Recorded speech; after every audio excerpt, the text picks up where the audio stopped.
निर्मल त्रिशार creations तरफ आमर दीटा मुख्य कार्यक्रम रही जो थे कि प्रथमे मो माँ जी की फाउंडर ऑफ निर्मल त्रिशार क्रिएशन्स तांको द्वारा लिखित दीटा गीति कविता यथा अळपद्म जोटा कि गोटे भजन रिलेटेड अच्छी गोटे ओढ़णी अदेखा प्रेमर सेटा आधुनिक गीति काव्य अटे से ही दीटा पुस्तकर उन्मोचन अच्छी ता सहित भारत एवं ओडिशा हो बाहर हो जो मैंने सीनियर आर्टिस्ट माने अच्छंती सिंगर्स माने अच्छंती तांको नहीं कि आज वोकल कार्यक्रम बा म्यूजिकल नाइट मध्य हबो यही कार्यक्रमटी मोर बापा लेट श्री निर्मल कुमार बेहेरांकर मेमोरी रे आमे करी आसु गत 5 वर्ष हबो हमर यूट्यूब चैनल मध्य रे आमे विभिन्न प्रकार गीत ठारू आरंभ करके सामाजिक काम जमती कि आम कैंसर वॉरियर्स सहित काम करूँ स्ट्रीट चिल्ड्रेन काम करूँ एसिड अटैक सर्वाइवर्स ठारू आरंभ करके जो मैंने भिन्नक्षम से तो निर्मल त्रिशार क्रिएशन्स आर्ट एंड कल्चर को प्रमोट करे ता सहित समाज क्षेत्र में समाज सेवा क्षेत्र में आम जी जहाँ करूँ से सब बड़े आमर प्रचेष्टाटी जहाँ लिखा शैली अच्छी भाषा साहित्य को लेकिन से आपण अळपद्म पुस्तिकार पाइबे कि बहुत किसी शिखा को मिल ता सहित पाठक मैंने जमी आजिकल भक्ति भावना कमी कमी जाऊँगी आम मैंने वेस्टर्न कल्चर आड़ को मुखाऊे तो मनीष भितर डिवोशन बा भक्ति को केमती आम जागृत करवा सामान्य भाषा शैली रे सामान्य दैनंदिन कार्य आम ताको केमिति आहरण करिपरिबा ए अळपद्म ठारू आपण ए सब आध्यात्मिक चेतना को आउट के रिप्लेस करा पे विकसित करिया अच्छा जो ओढ़णी मन देखा प्रेमर से बहुत से लेखा को भरी भाबरे वर्तमान प्रभावित करछि से गण सामाजिक क्षेत्र रे प्रथम है जितेबाला आम भितर भाषा हो साहित्य हो आम आमर निजर संस्कृति को भी भूली जाऊे ओढ़णी अदेखा प्रेमर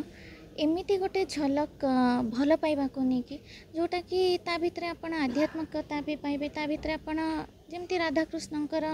गोटे रस भावना भी पाइबे ता सहित आपण पाइबे कि समाज रे श्रृंखलित भाव में आम जड़े अन्य जन को भल पाइबा किंतु गोटे दायरा भितर रही कि केमिति शाश्वत प्रेम आड़ को आम जापर तो ओढ़णी अदेखा प्रेम एक आधुनिक गीतिकाव्य अटे ये जेनेरेशन को बिलंग करे मत लगे वास्तविक ठारू आम बहुत दूर रे जदि के क्या पाई पारना से छलना भी थाए से बुझामणा भी रुहेनी बहुत किसी थाए सेपरेशन बहुत जल्दी हो जाए बहुत किसी आम भितर हो अच्छी किंतु जितेबाला एमती एक साहित्य बाहर गोटे मुद्रित कलिका रूप में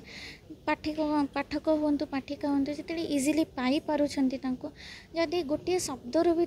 जीवन में किसी ना कि सकारात्मक चेंज आसला आम कि सेटा बहुत बड़ा वरदान एवं आशीर्वाद मत दायित्व मिली से बहिर जिते गुड़ी गीत ताकू सब मो स्वर सजी आपण मैंने आज शुणे से गीतर कार्यक्रम शेष रखा एवं जो अळपद्मटी भजन अति सुंदर मनलोभा देखो संगीत दुनिया जो वास्तवता थिला विगत रे आज वास्तवता को आज विलुप्त पाइबा को बसुची से क्षेत्र में आपन मत कोन रहउची सेटा आपण माने बेसी अनुभव करूचंती समस्ते मध्य अनुभव करूचंती एटा मोर कहिबाटा गोटे अतिरंजित जो कहती सेटा संगीत वर्तमान को स्तर को आसी पहुँची गलानी एटा समस्ते जानुचंती काहा को अछपा नहीं किंतु निर्मल त्रिशार क्रिएशन गोटे आभिमुख्य या रही संगीत को संगीत रे ही रखिबा जहाँ को संगीत कहा जाए शब्द स्वर एवं भाव सबको सम्मिश्रण करी अति सुंदर भाव में ताकू प्रस्तुत करा जाउची आपण माने सुनिले निश्चय तार अनुभव करि परिबे वर्तमान ये जो दुईटी पुस्तक उन्मोचन होची तार मध्य जो गीत गुड़िक रही आधुनिक एवं भजन तार दुईटी यूट्यूब रे मध्य कराई आज रिलीज करा जाइए 5टारे मध्य आपण माने निर्मल त्रिशार क्रिएशन यूट्यूब चैनल आपण मानक उपलब्ध हो पार निश्चय आधे बहुत सुंदर गुणात्मक जिनिस रखा जाइए जहाँकि समाज उपर प्रभाव पकई पार आम जाचे संगीत ही मनीष को मनीष भली गढ़ी तोले एवं संगीत द्वारा ही ईश्वर प्राप्ति हुए बोली जहाँ आम शास्त्र पढ़ीचे ताहा वास्तव में सेतबेले पूरण हम जितेबाला संगीतटा मानसिकता को शांति प्रदान करिवो शेष प्रश्न विगतर संगीत वर्तमान संगीत कौन प्रभाव देखुचंती आपण देखंतु वर्तमान आपण जते रियलिटी शो भी देखुचंती सही विगतर संगीत को ही समस्ते गायन करी आज फेमस होउचंती बा आपण मानको लोचन को आसुचंती वर्तमान संगीत को नुहे तथापि मु समस्त को यही अनुरोध करी जहाँ विगत थिला वर्तमान से ढांचारे करा जाऊ अर्थात संगीत को संगीत भितर रखा जाऊ।